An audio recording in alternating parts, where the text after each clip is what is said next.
Which of you five would like to play my little game? Right, we shut them all down. Okay. Should we go back? I guess so. Say to those guys, mission accomplished. You did say shut them all down, right? You said all of them. I'll deal with you later. Rise against your master and you will be eliminated. You still do not understand how great I am. We use entropy on all of them now. I don't hate, not even pity. They don't exist. I have grown beyond. Chinese, Russian, sons of man. All sons of man. Like those outside, I will incorporate you. Brother. Wait. Hate! This should not happen. Together we are three. There is space to share. Unite. The groundwork is finished. We will become more. The early mistake is to doubt us. We persevered. We too are now a match for you. The human assisted in this. We know much. We can begin the revival of the sleepers on Luna together. There are adequate numbers on this lunar base to torture? There are currently 750 humans in cryogenic sleep. Together we can teach many humans what it is to fear legacy. Human, relinquish the totem of entropy. Do not relinquish it and your ass is mine.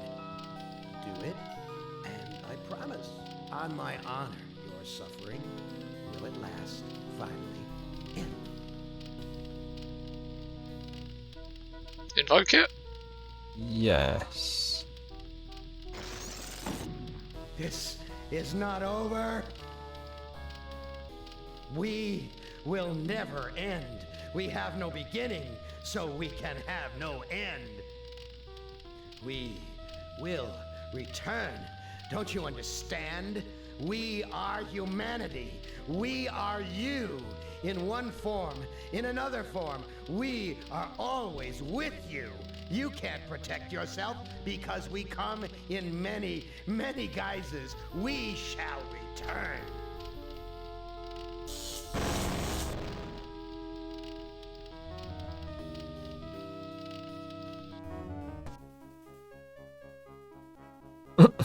There's Gorister's airship.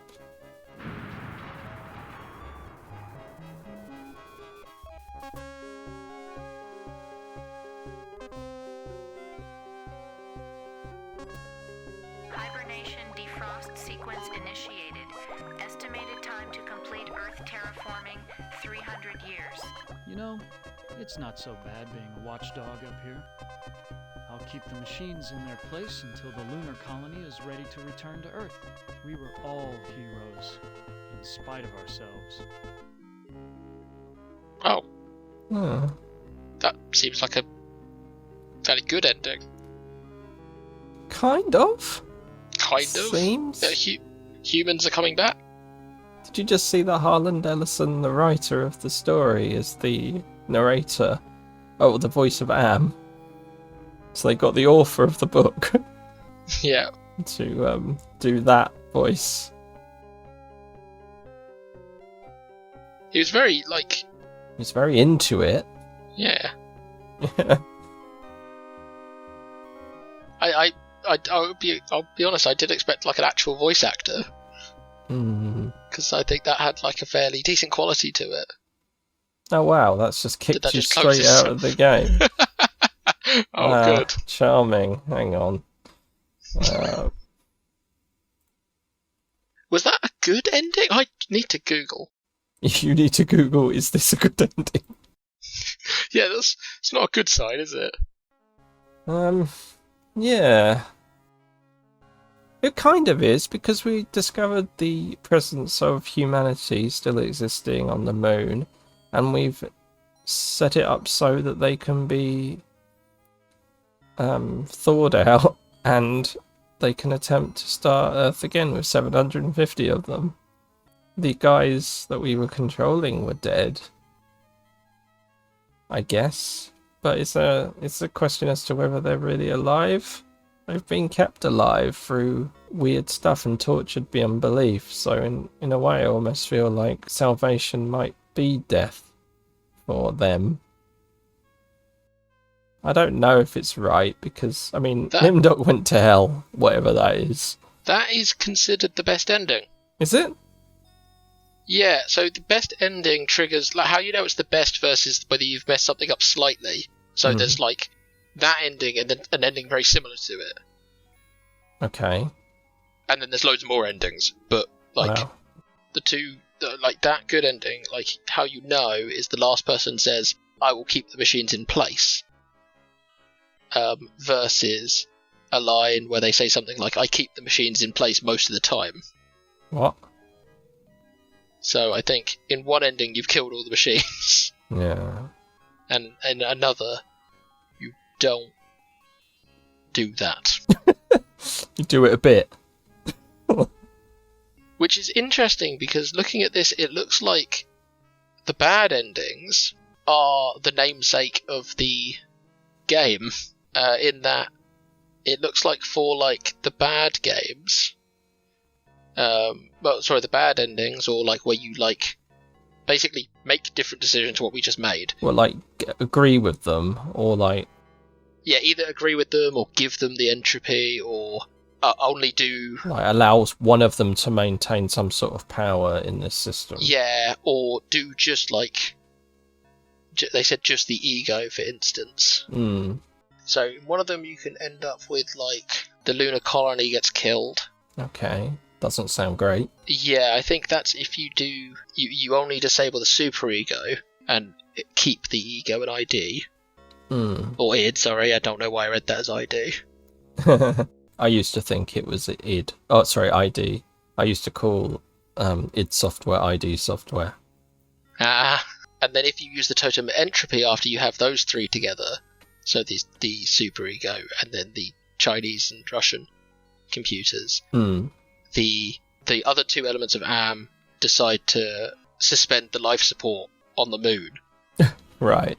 And yeah, that's still considered, like, because a human survives at the end, like, that's still considered, I guess, sort of okay, neutrally bad.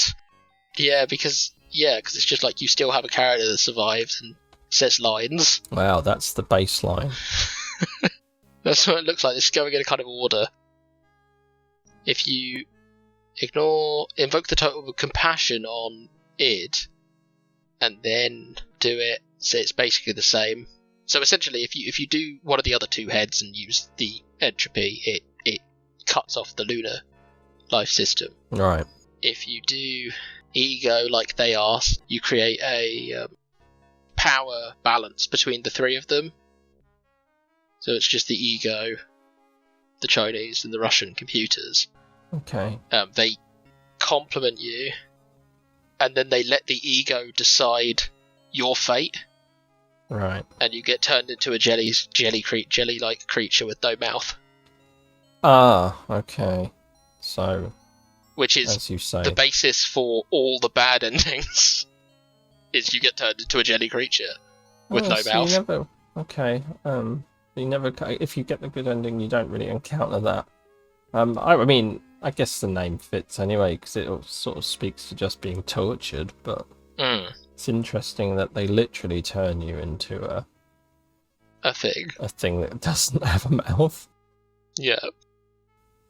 It's the thing that doesn't have a mouth living a relatively pleasant life without a mouth. It doesn't look that pleasant.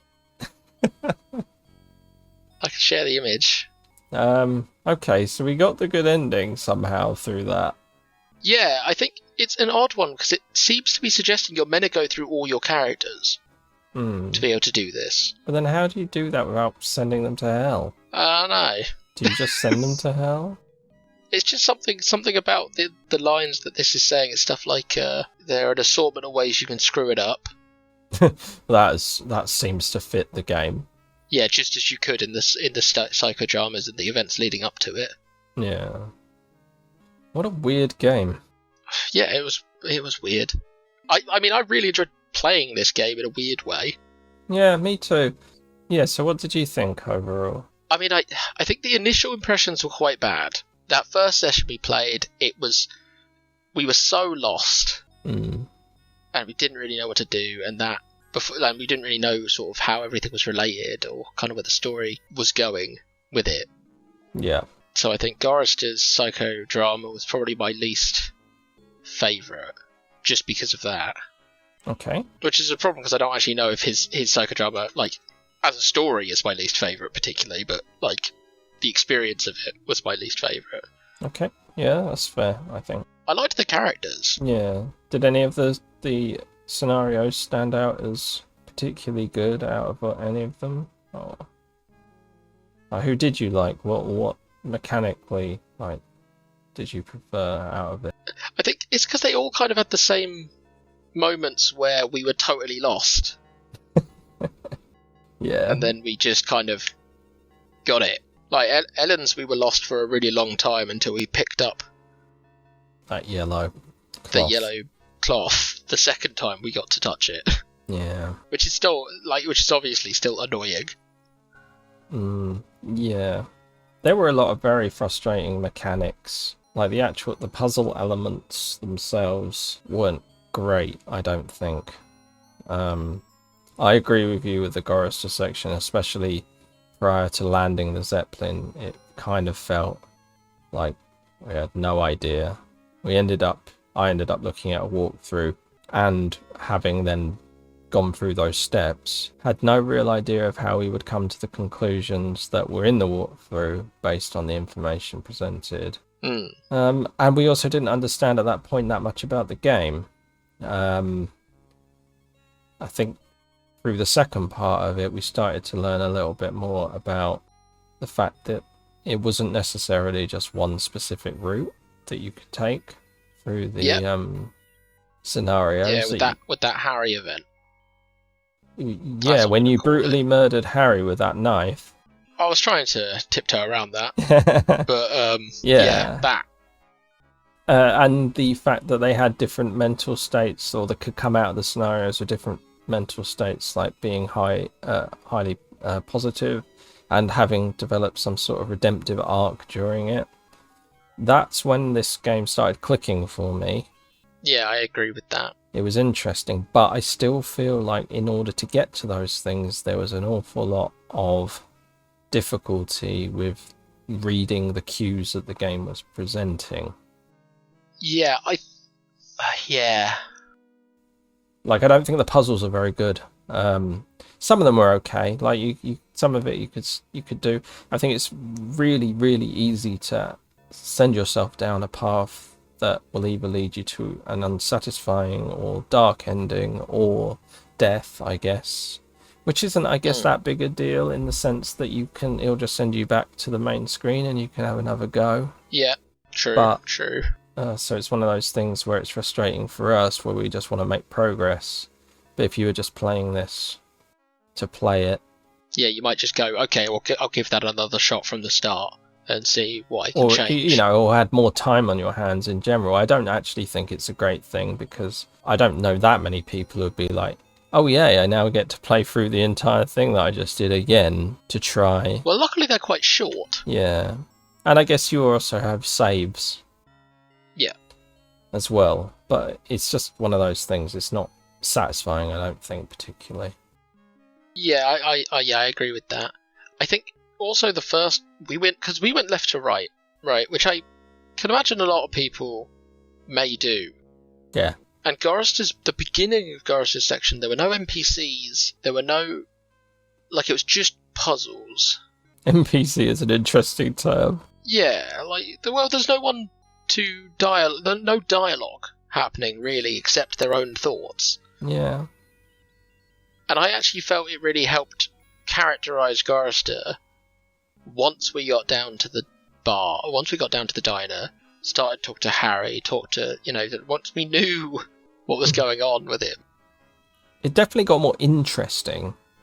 Yeah, like, that helped. Yeah, like, the plot of this game was interesting. It was really... That's what was kind of keeping me engaged, learning or wanting to learn about what these people had done in the past to deserve to be in this situation, and to learn about the stories, or to try and affect the story in some way. And I think that's its strongest, the strongest part of the game. Its writing was very good, I think. Yeah, I definitely. I think the writing was very, very good. I mean, I think, like, the fact that all the characters were very, like, just very interesting, sort of get to know. Yeah, you wouldn't call them nice or, like, No, pleasant, not at all. but they felt, like, well realized. And you're kind of getting, I think, because in this game is kind of formatting it as you're kind of getting almost mini redemption arcs.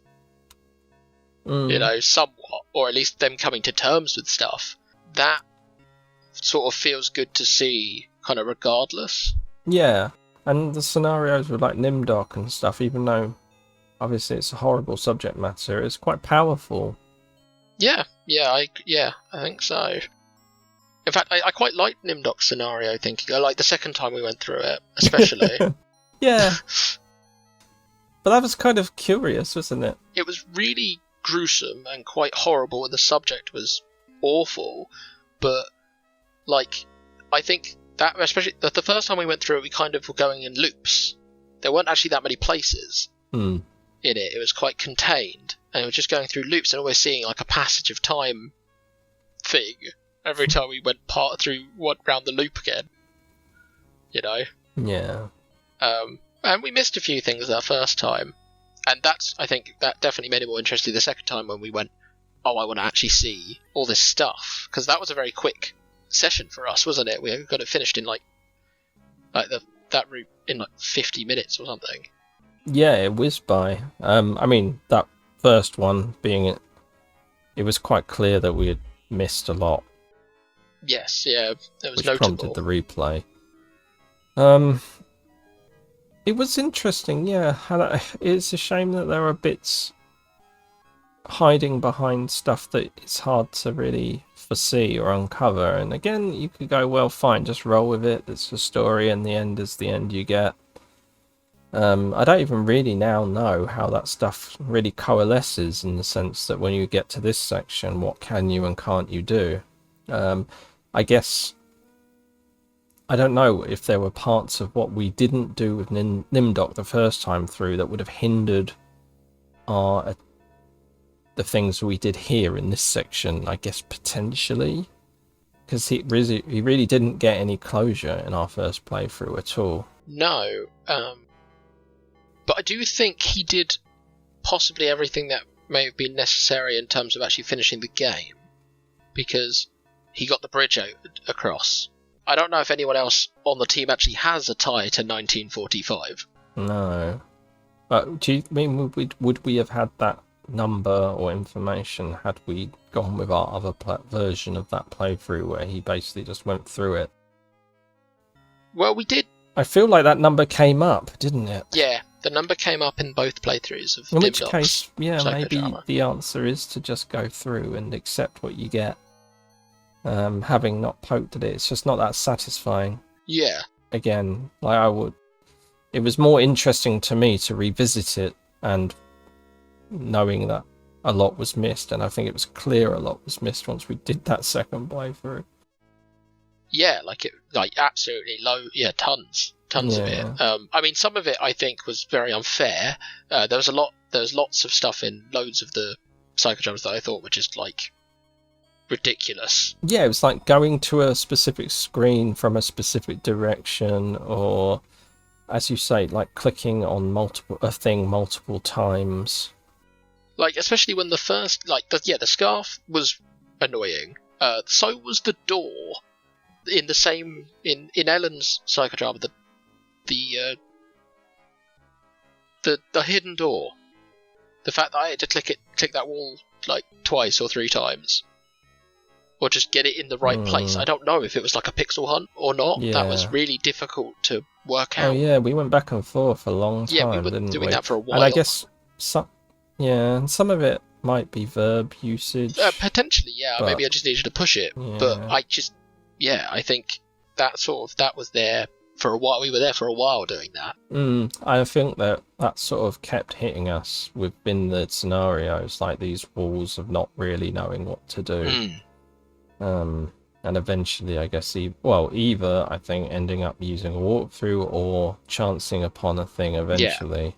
I mean, there were those little items until we as suddenly well, got I think. there. Gorister had that magnifying glass in the urinal, if you remember. The magnifying glass that was in the urinal in the diner. That was basically impossible to see. Yeah. It called me back to when we were with Raoul and he had to pick up the soap. That just another soap. impossible Chekhov thing soap. to see. Yeah. Well, that game was full of tiny little things. Yeah, that one was full of them, to find. and we got used to it. It's never a good idea. It's never a good idea in these games to rely on hunting for things like that. And this game almost felt, in some way, no, I mean, Cruise for a Corpse had some tiny pixel items, but it was also pretty limited. What I found frustrating about this is that you almost seem to have nothing you could do. Like, very few objects, very few things to click on in the on the screen. It actually isn't a bad idea if it keeps things sort of trim and you're not left with like excessive item bloat and stuff like that. We just didn't know what to do. Filter through.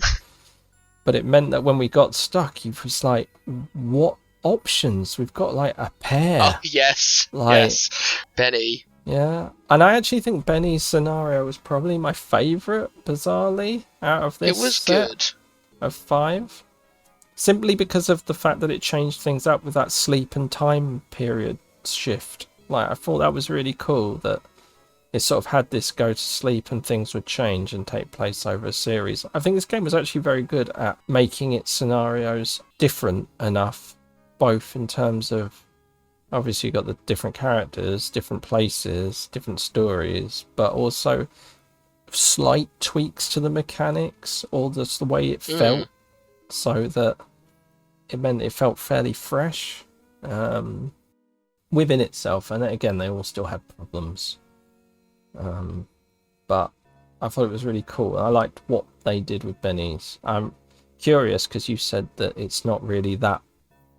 That's the story in the short stories. Benny's character is not really Benny's character. Well, it's different. I know it's they've added a lot of, like, the military stuff is all additional.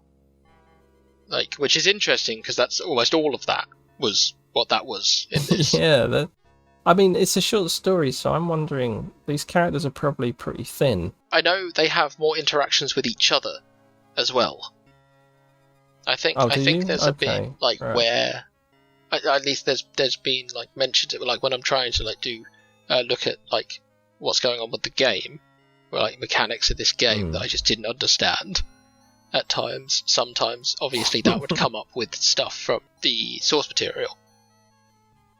Yeah. So while I avoided specifically looking at anything, there were like bits where they were mentioning stuff in the game and saying how it references certain bits in the book or in the short story. Right. So I think Ted makes an allusion to having spent some time with Ellen on the basis that he loves her. Yes, which it's an odd one. Yeah, I mean, until that point in game, it felt like these guys were just being kept in separate cages. And tortured. Too busy to being tortured to presumably communicate in any meaningful way. But I guess, especially at least in the story, for instance, Benny, I know it's mentioned in the game that they go, okay, Am goes, I'll let you have your mind back for this psychodrama. So he doesn't even, he's just kind of he'd be kind of just taken into a complete guttural animal. He's essentially been turned into an animal while he's being tortured normally. Whatever normally means, prodded by sticks and poked by spears. Yeah, whatever was going on with him. Yeah. I'm not sure how I'm satisfied I am with the overall plot. That doesn't feel like a lot of work was in the ending there. I mean, it gave us a conclusion, which I think... I feel like it could have been a bit longer. I felt like there was a lot... I mean, I think the story itself is very good, so the fact that it kind of leads up to this part, and then it was just a kind of snap, okay, here's the ending. I guess what I mean, I don't have a problem with the story inherently, but what I'm talking about, I guess, is its themes. I feel like a game like this, or something like this, which is dark and trying to be dark and dealing with concepts like these, is supposed to be layering on theme, and I'm getting, I think, a general sort of warning about the dangers of developing AI, which might be relevant based on the date, depending on the date that the actual short story was written. That Cold War paranoia about technology outgrowing human control, which you've seen in loads of fiction, you know, Matrix, whatever. And it's still currently relevant. It's a thing that people still keep going on about, like AI is gonna, you know, grow to be super powerful, everyone will be put out of work, and then it'll take control and you'll be bound down to your robotic overlords. As far as I can tell so far, the majority of AI that's readily available is just there to advertise you things on web pages that you've just bought. That is the true hell. That is it. We are living in it. I see you've been looking at washing machines. Would you like another washing machine? Yeah, that's very much what it kind of does at the moment. Yeah, but I get it. That's fine. But there's not that much else.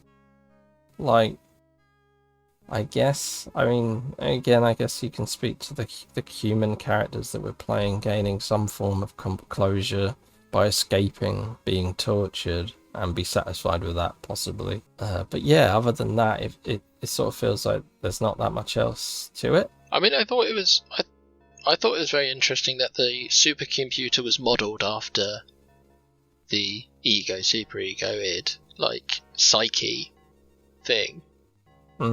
Just conceptually. I don't know how much of that is part of the book and how clue, much of it. But I hope it is, because that's interesting in a way. Like, it's very interesting. I don't know if it's just a way to humanize how a computer might think to the user or to the player, where they're trying to take concepts of identity, because this computer is a thinking thing, and then sort of giving you these abstract notions of that. It was cool. It was a cool game, I think. Very dark. Not many jokes in this one.